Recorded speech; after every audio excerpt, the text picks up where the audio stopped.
Are you looking to grow your dental practice and attract top-tier new patients? Discover the potential of digital marketing with a personalized strategy session. Join Lila Stone, the marketing director at Equa, for an exclusive 90-minute consultation. Lila and her team will dedicate 6 hours before your meeting to create a customized marketing plan specifically for your practice. This valuable opportunity is free of charge and comes with no commitments. Visit www.insuranceuntangledorg/MSM to schedule your meeting with Lila today. You'll also receive a free analysis report so you can start transforming your practice through the power of digital marketing.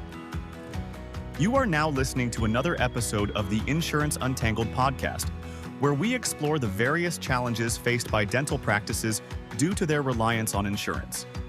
Join us in this podcast as we dive deep into the issues surrounding dental insurance dependence and offer practical solutions and strategies to help you take control of your practice's financial future. Welcome to another exciting episode of the Insurance Untangled podcast. My name is Ben Tuyene. I'm one of your co-hosts for this podcast that's dedicated towards helping you untangle the mess of insurance within your practices.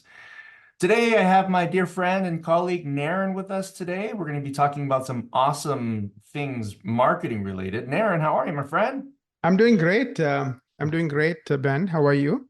I'm doing wonderful, thank you. I'm super excited to chat with you about this topic. We've been spending some time kind of taking a look at different dynamics as it pertains to marketing and marketing companies. And interestingly, Naren, there's since you and I have been working together and talking, more and more clients are using your services. So it's been fun to see the inner workings of how different marketing companies work. So what we want to talk about today is the truth about what your marketing company owes you.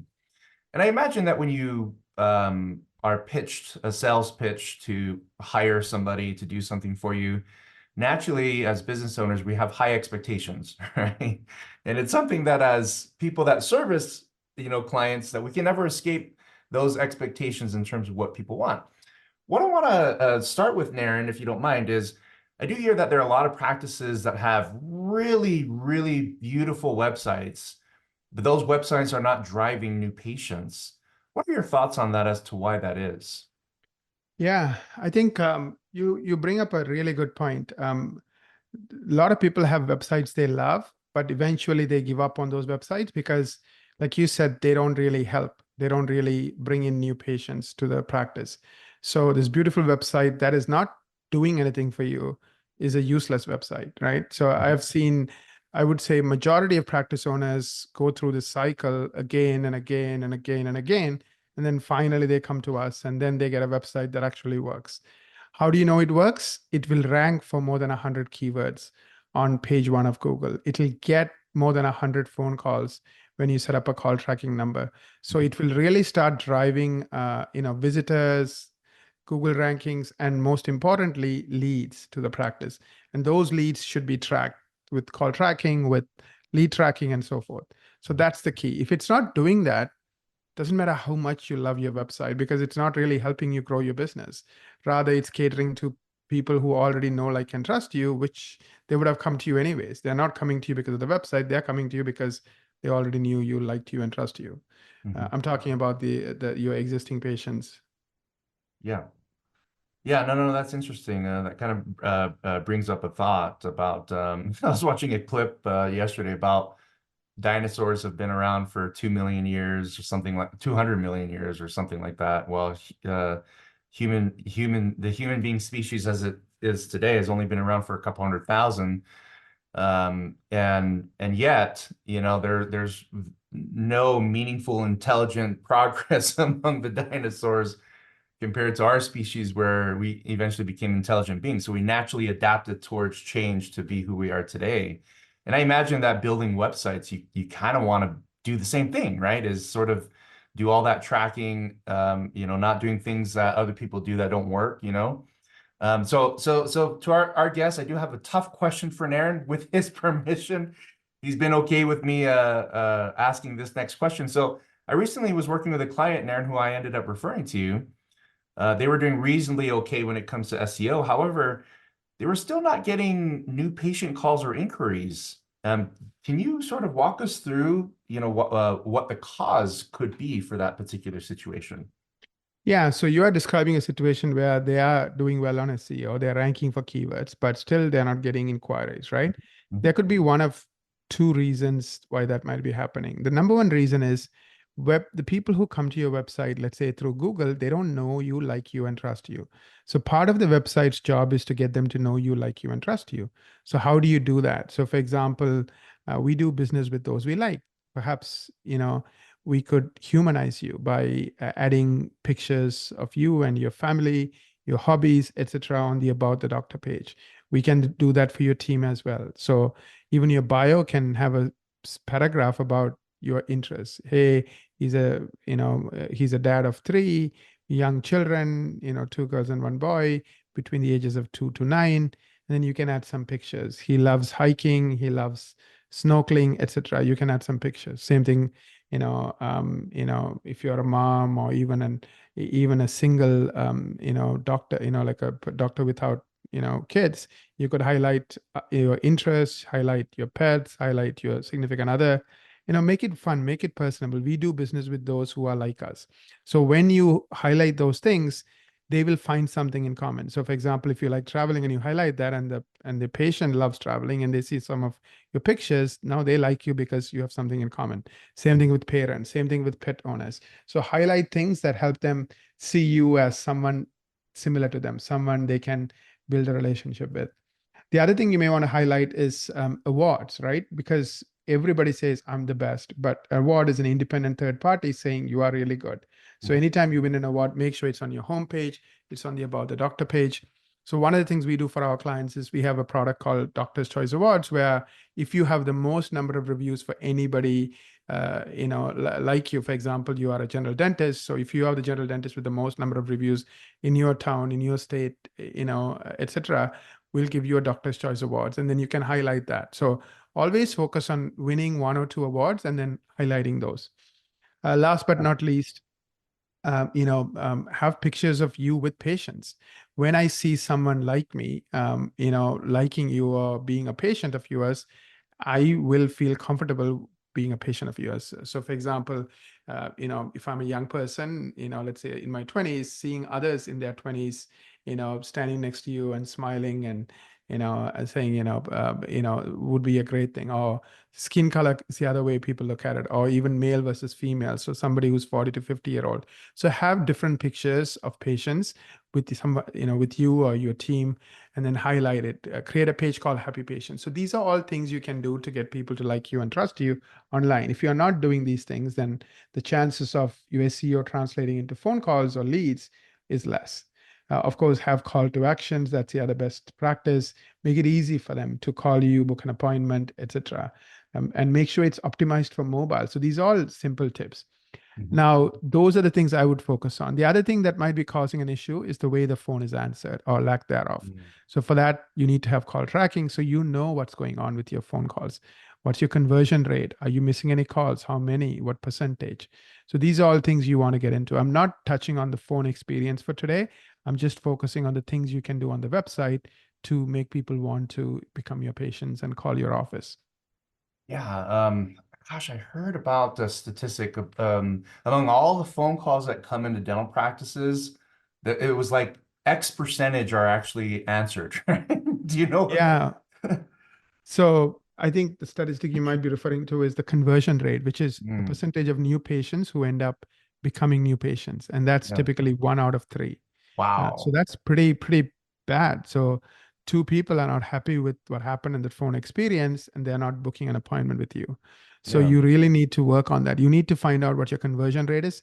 9 out of 10 of you will not know what your conversion rate is because you never tracked it. It's like, imagine going to school and never getting a report card, never knowing whether you're getting 85 or A versus, an F. Like, so we need report cards. You need to know what your conversion rate is. Once you know it, then you can do something about it. You're getting a C. What can you do to get a B, etc.?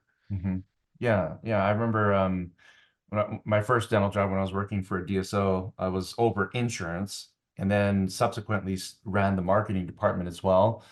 And interestingly, when we started tracking exactly what you mentioned, the phone calls, we started to realize that we weren't addressing the majority of calls coming in. Well, the majority of the calls that came in a day, new patient wise, were in the evenings or after hours. And so that kind of prompted us to get a cell phone that would go to somebody that we'd pay, you know, on a per call basis to take that phone with them home.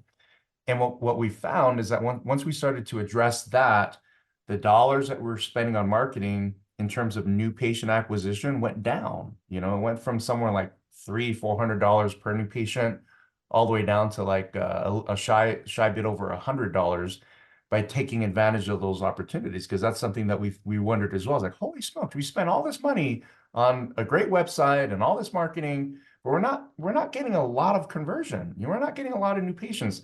And it was exactly what you mentioned, tracking, figuring out, you know, when to be available. That kind of leads to another another question as it pertains to sort of visibility on Google, you know. So I hear that this whole Google secret algorithm changes 3,000 times a year or something like that. Does that mean a website that continues to do well and ranks well on Google must evolve, must change and not be static in an effort for it to continue, you know, to continue be ranking on that first page? Can you speak a little bit about that, Naren? Absolutely. Remember, free traffic you get from website is just that, it's free. Instead of you paying $5 a click, $4 a click, if you are in the top 5% of practices that get 95% of the free traffic, you're getting thousands or tens of thousands of dollars worth of marketing, you know, and you're not paying for it, paying that money to Google. So Google doesn't like you because, you know, the alternatives, they get paid thousands or tens of thousands from someone like you, and you're getting all that for free. So what do? They try to keep you on your toes because they don't want you to keep getting that free traffic every day, every week for the rest of time. Because if you do, then you have no reason to work really hard at it, and you know, and then nobody will use ads anymore because they'll all master how to get free traffic. So Google has 6 types of things that they are looking at, 6 buckets. In each bucket, there is like 100 plus variables. So you are right. Google makes 3,000 changes a year, which is, you know, approximately 10 changes a day. And if you don't stay up, if you don't keep up and keep changing what you are doing based on Google's latest change, you're going to fall behind. And that's the way Google keeps kicking people off. So the key is just stay on top of it. You know, have people who know these 3,000 things and who can respond immediately to keep up. So the 6 things are NAP, Google Lighthouse Score, Google Eat, original content, quality backlinks, and Google reviews. 3 of those things are linked to your website. Original content, where you publish your content, it's on your website. Google EEAT, again, that a lot of that is done on your website. Google Lighthouse Score, that's the score Google gives every single page on your website. And again, if Google's algorithms for Google Lighthouse Score changes, you have to update that particular page or set of pages that are impacted by that change. If you don't, now the page that used to do really well for Google Lighthouse Score no longer does well, therefore your ranking will drop. So you have to keep up. So in our case, we have a webmaster team that's updating the web pages for Google Lighthouse and Google Eat. We have the writing team and then the set of editors and so forth working on updating the content based on Google's latest content standards. So recently, Google made a major change when it comes to what they call human first content. So, you know, making sure the content, again, is written by humans, but more importantly, meets all of Google's new standards is key if you want to be in that lucky 5% who's getting, you know, all the free traffic. And think of it like getting into the top dental school every day. Because just because you got in yesterday or you ranked yesterday doesn't mean you have the right to rank today. You have to now earn it again. And Google will keep you on your toes by changing these algorithms. Now that's very interesting. So it's a game of evolution, it sounds like to me, right? Yeah. You know, it's interesting. The more and more I learn about digital marketing, the more I believe, or I conclude that it is not as simple as it seems. In fact, it's rather complex. So, you know, talking to a mutual client from Ogden, Utah, you know, he was explaining to me how on top of things you must be as the client as well, right? In an effort to make sure that you are maximizing the use of the marketing company that you are using, right? So when it comes to alignment, right, how do you align the doctor and the doctor's team with your team, to get everybody to work together in a synchronistic way that creates for this kind of evolutionary process with the not Delta, sorry, with the Google algorithms.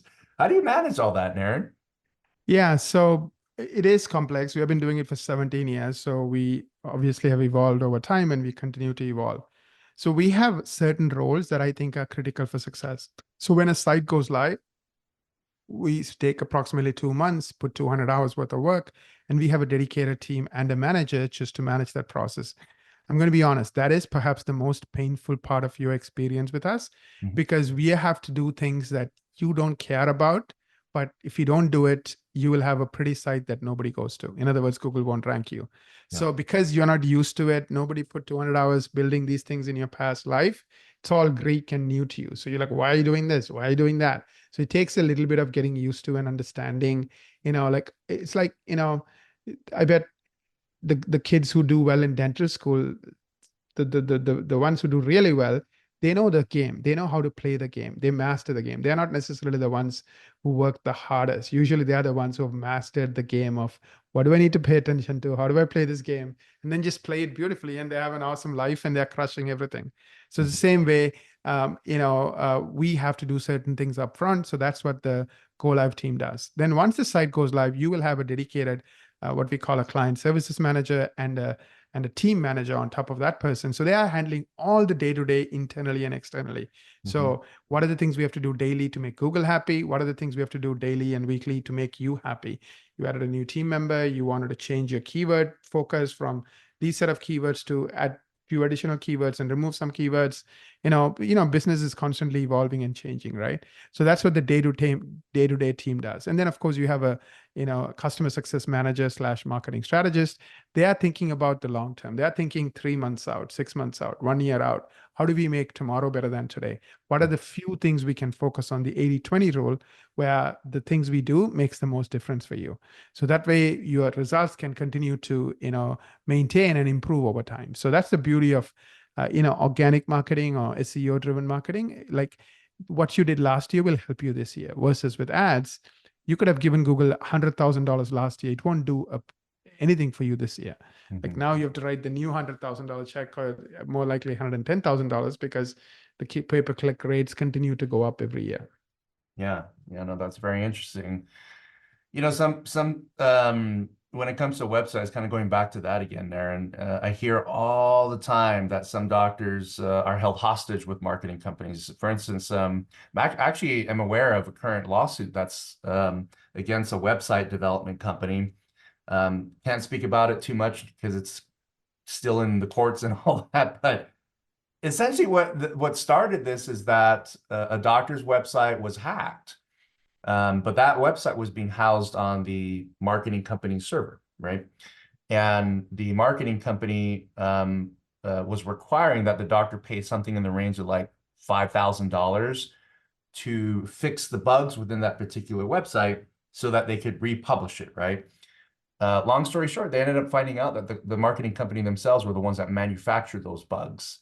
And it was no different than, when you hear about companies get their entire server locked, right? And then they have a ransom, right? You have to pay $50 million to get your company website back, or your whole CRM, whatever it is.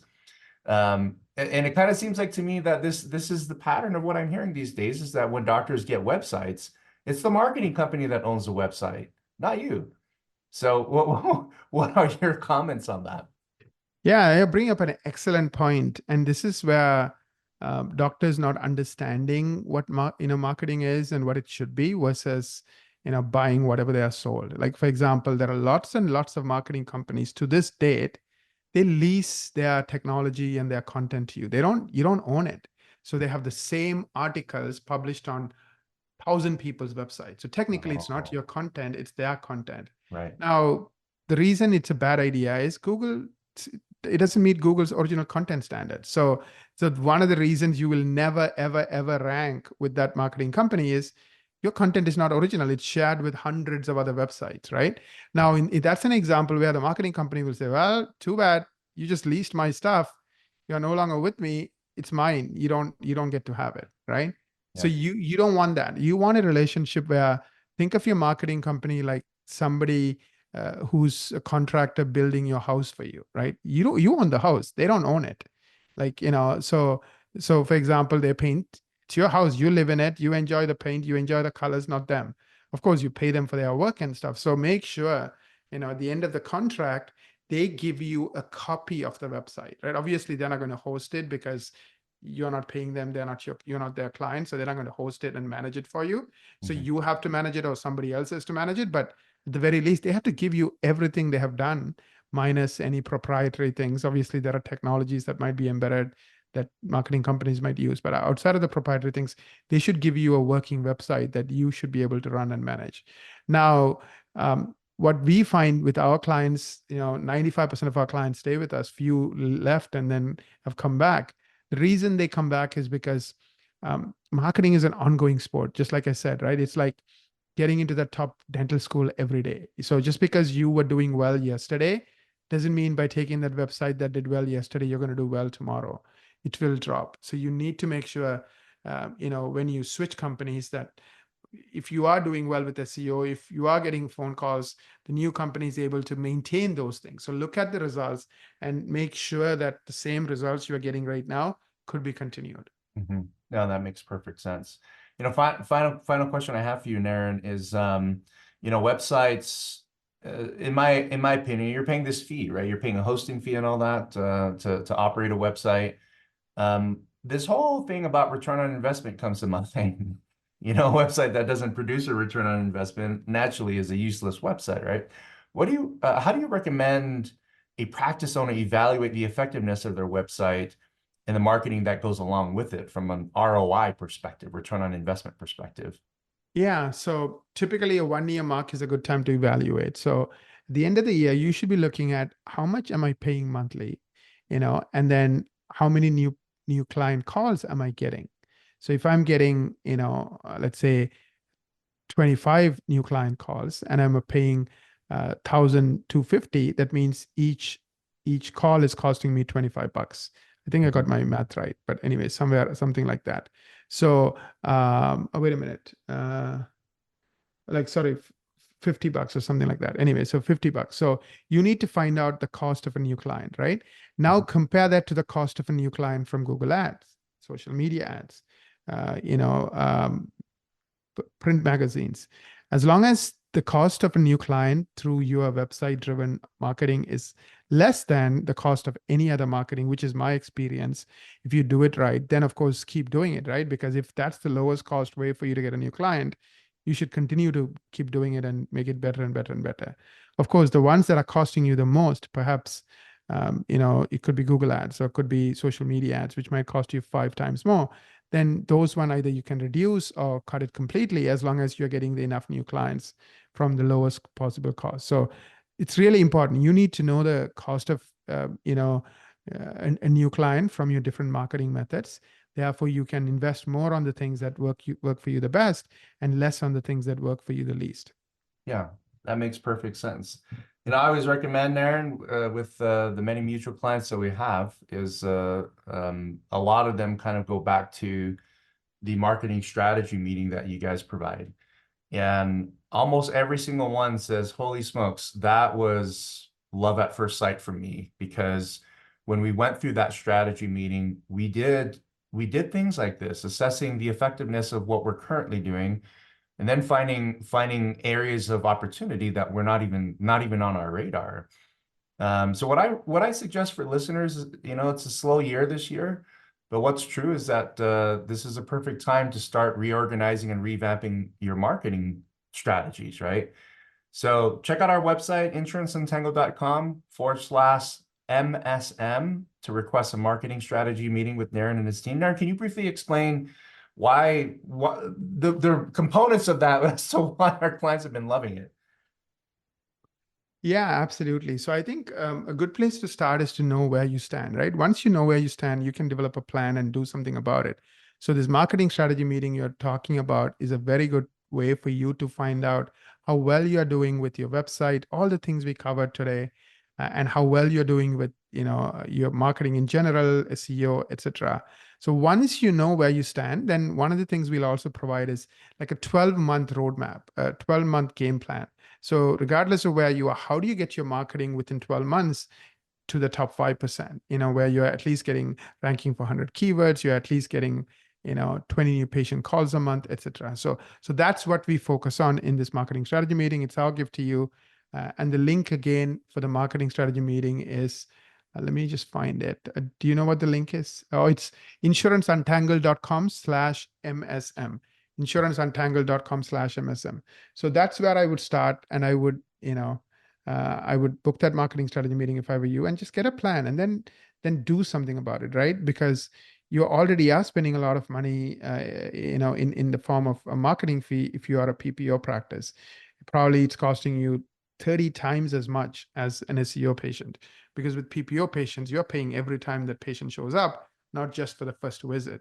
So it can really, really be expensive. So you're already spending money on marketing, whether you know it or not, if you're in practice. So why not find the cheapest way to get new patients? And I think a website-driven strategy is the best way to go.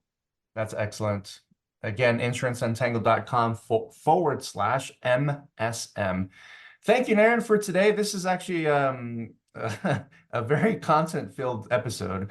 I appreciate your knowledge. Always learn something new about marketing when we chat. And to our listeners, we hope you learned a thing or two today as well. So thank you again for joining us on another amazing episode of the Insurance Untangled podcast. If you liked today's episode, don't forget to share it with your friends and your family that are in dentistry on social media and any other platform that you use. We also appreciate reviews, so take time to review us. That'll help other doctors find our content. Again, visit insuranceuntangled.com to find future webinars, episodes, and freebies that we often throw out there to our listeners from time to time. Until we meet again, hope you all have a great day, and we wish you the best of success.